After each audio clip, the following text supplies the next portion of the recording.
లోక్సభ ఎన్నికల్లో విజయమే లక్ష్యంగా బీఆర్ఎస్ అధినేత కేసీఆర్ చేపట్టిన బస్సు యాత్ర దిగ్విజయంగా సాగుతుంది. ఖమ్మం నుంచి మహబూబాబాద్ కు కేసీఆర్ బయలుదేరి వెళ్లారు. కాసేపట్లో మహబూబాబాద్ పార్లమెంటు పరిధిలో కేసీఆర్ బస్సు యాత్ర చేపట్టనున్నారు.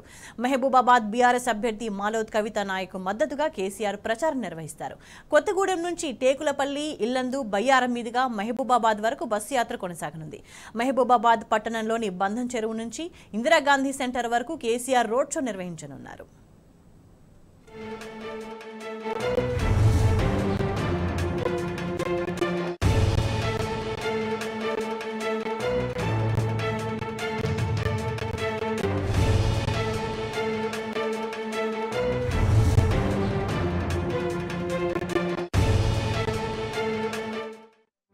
పోరాటమన్నది కొత్తగాదే ఓ తల్లి లచ్చువమ్మ బాపు ఆరాట పడకుంటే రాష్ట్రమేదే నా తల్లి లచ్చువమ్మ గులాబీ జెండా ఎత్తుకుంటా ఓ తల్లి లచ్చువమ్మ వెనుకడుగు వెయ్యక ముందరుంటా నా తల్లి లచ్చువమ్మ నేల తల్లి నెర్ర బారుతుంది నోరు తెరిసి బాపు నడుగుతుంది కేసీఆర్ బాపు కదులుతుంటూ బాపు వెంటే నేను బయలెల్లుతా పోరాటమన్నది కొత్తగాదే ఓ తల్లి లచ్చువమ్మ బాపు ఆరాట పడకుంటే రాష్ట్రమేదే. ఇక మహబూబాబాద్ లో కేసీఆర్ బస్సు యాత్ర రోడ్ షోకు సంబంధించి మరింత సమాచారాన్ని మా ప్రతినిధి రవికాంత్ మనకు అందిస్తారు. రవికాంత్, ఏ టైంకి స్టార్ట్ కాబోతోంది రోడ్ షో అక్కడ?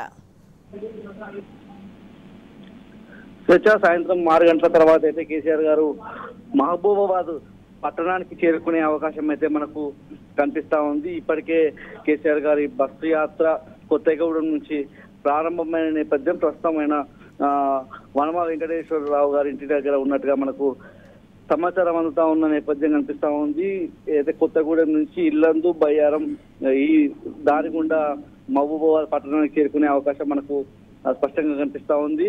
మహబూబాబాద్ దగ్గర అంటే వచ్చే మార్గం మధ్యలోనే 2-3 ప్లేస్లలో కేసీఆర్ గారికి ఘన స్వాగతం పలకడానికి అక్కడ ఉన్నటువంటి మహిళలు మంగళహారతులు పట్టే అవకాశం మనకు కనిపిస్తా ఉంది. దారిలో ఉన్నటువంటి పెద్ద తండా కావచ్చు, అనంతారం కావచ్చు, గాంధీపురం దగ్గర పెద్ద ఎత్తున కేసీఆర్ గారికి ఘన స్వాగతం పలకనున్నారు. మంగళహారతులతో మహిళలు ఆయనకు స్వాగతం పలికే అవకాశం మనకు స్పష్టంగా కనిపిస్తా ఉంది. కేసీఆర్ గారు రాక కోసం మహబూబాబాద్ పట్టణం అంతా కూడా వెయిట్ చేస్తా ఉంది. ఏం చెప్తారు కేసీఆర్ గారు అనే అంశంలో ఇక్కడ ఉన్నటువంటి ప్రజానికం అంతా ఎదురు చూస్తా ఉన్న సందర్భం అయితే మనకు కనిపిస్తా ఉంది. పూర్తి స్థాయిలో ఆయన వచ్చే దారి మనం చూసినట్టయితే వాళ్ళ మహబూబాబాద్ పట్టణంలోకి ఎంటర్ అయిన తర్వాత ఇక్కడ ఉన్నటువంటి ఆసుపత్రి, జిల్లా ఆసుపత్రి వద్దకు చేరుకున్న తర్వాత అక్కడ నుంచి రోడ్ షో ప్రారంభం అవుతుంది. నెహ్రూ సెంటర్ మీదుగా ఇందిరాగాంధీ సెంటర్ వరకు చేరుకుంటుంది. ఇందిరాగాంధీ సెంటర్ వద్ద కేసీఆర్ గారు ప్రసంగించే అవకాశం మనకు కనిపిస్తా ఉంది. ఇవాళ సాయంత్రం అంటే ఇవాళ ఇక్కడ మహబూబాబాద్ పట్టణంలో కేసీఆర్ గారు ప్రసంగించిన తర్వాత ఇవాళ రాత్రి బస హన్మకొండలోని కెప్టెన్ లక్ష్మీకాంతరావు గారి ఇంట్లో రాత్రి బస చేరున్నారు. ఆ తర్వాత రేపు మధ్యాహ్నం తర్వాత ఏదైతే కేసీఆర్ గారు ప్రతి బస్ యాత్ర సందర్భంగా ఎక్కడైతే బస చేస్తా ఉన్నారో అక్కడ నుంచి సాయంత్రం సమయంలో అంటే 5 గంటల తర్వాత బయలుదేరి ఆ రోజుకు సంబంధించిన రోడ్ షో ద్వారా ఏదైతే వెళ్ళే ప్రదేశానికి చేరుకునే అవకాశం మనకు కనిపిస్తా ఉంది. రేపు అదే విధంగా జమ్మికుంటకు వెళ్లే అవకాశం మనకు కనిపిస్తా ఉంది. జమ్మికుంట రేపు రోడ్ షో నిర్వహించనున్నారు. దీనికి సంబంధించి ఇప్పటికే రూట్ మ్యాప్ అంతా కూడా ఎప్పటికప్పుడు నాయకులంతా పరిశీలించి వెళ్తున్న సందర్భము.